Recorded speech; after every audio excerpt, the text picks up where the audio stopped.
Yes people, welcome back to another video. What a stunning location. So I've gone and bought myself another 4-season Swedish tank, and no, it's not a Hilleberg. So if you wait there, I'll show you what it is.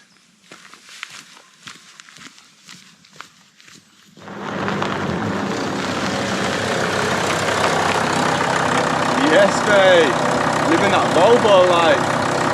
Swedish tank 2.0, welcome to the channel. So you might be thinking, what has this got to do with outdoors? It's another car. And yeah, I've currently got 3 motors. I've got the Volvo, I've got the Audi A4, and I've got the Mazda MX-5. Unfortunately for the Audi, that one's gonna have to go because this beast has replaced it. Now, there's a few reasons why I've bought this. One, it's 4-wheel drive or all-wheel drive, whatever you want to call it. It's automatic, which is my first automatic car. It's a 7-seater and it's an absolute beast. It's got a diesel engine, as you'll hear. It sounds a bit like a tractor, 2.4 diesel. But this is going to get me to places that my Audi couldn't. So I'm so buzzing to have bought this. It's a little investment for the channel. I don't have any kids, I don't have a wife, I do not need a 7-seater car. But I've gone and got one. So I'm talking long trips, Scotland, even Europe. And the best thing about the back of this, if I just crack it open,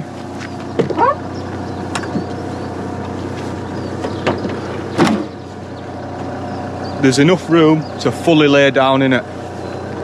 So that is going to be epic. I'm not going to do no crazy builder roll. It's not going to turn into some car camping channel, but it just lets me get to those places further afield. I've got a bit of a base, so I can go back, have a night in car, charge my batteries while I'm out wild camping and all that good stuff. And another good reason is, say if I finish work at, I don't know, 3 o'clock and I want to go up to the Lake District, it's a bit difficult for me to finish work, come home, especially in the colder months when the days are shorter, to come home, drive up to the Lake District, 2.5, 3 hours, and then find somewhere to pitch. So at least now I can finish work, bomb up there, have a night in a lay-by or at a parking spot, and then I can start the following day fresh with a full day, waking up nice and early for an epic hike. So there it is, the Volvo XC90.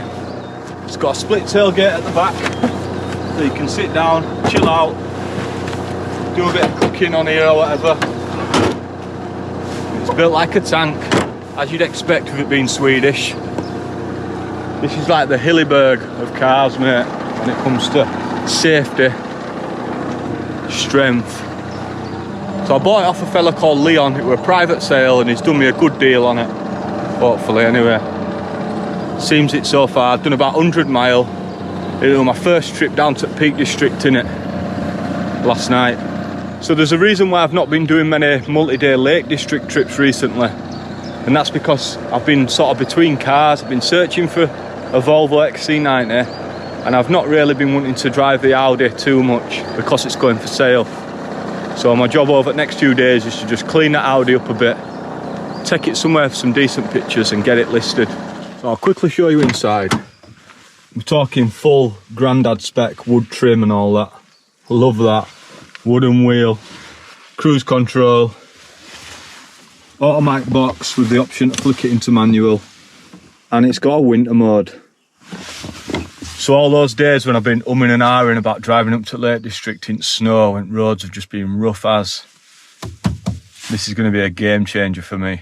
Like I say, it's just going to get me to places that the Audi couldn't, and I'm really buzzing with that. So I think I've done a good buy. I've got all seats down at the moment. It is a 7-seater, but majority of the time seats are going to be down. So like I say, I'm not going to do a full build in back.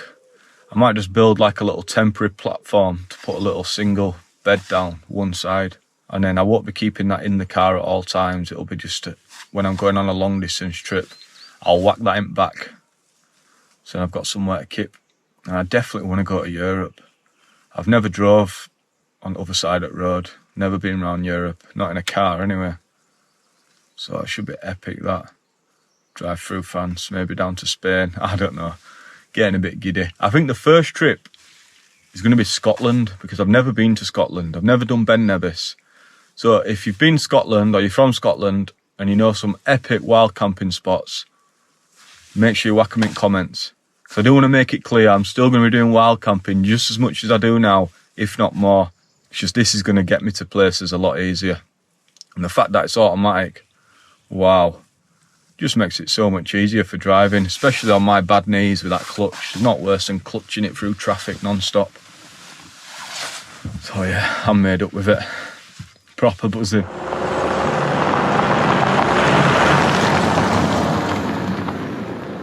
Now, to be honest, I were originally going to buy a van.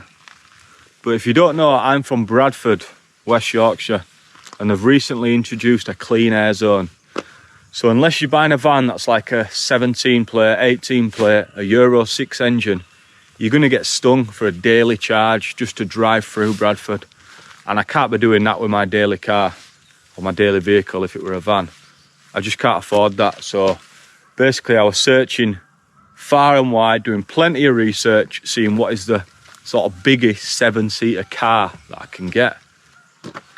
I wanted it to be automatic, I wanted it to be 4-wheel drive, and this is the beast that I ended up with. Now, another good thing about this, I've got roof rails on top, so eventually I'm going to get a bit of a roof rack maybe. We can get some canoes on back, get some bike racks on back, just make it into a proper outdoors vehicle so I can do plenty of activities. All that involves the great outdoors, getting us outside amongst nature, and that's what it's all about. So make sure you subscribe to see more videos featuring the XC90, the Volvo tank, the Tank 2.0 for the channel. If you like the video, press like, drop a comment, hit subscribe, and I'll see you in the next one. Peace out. In a bit.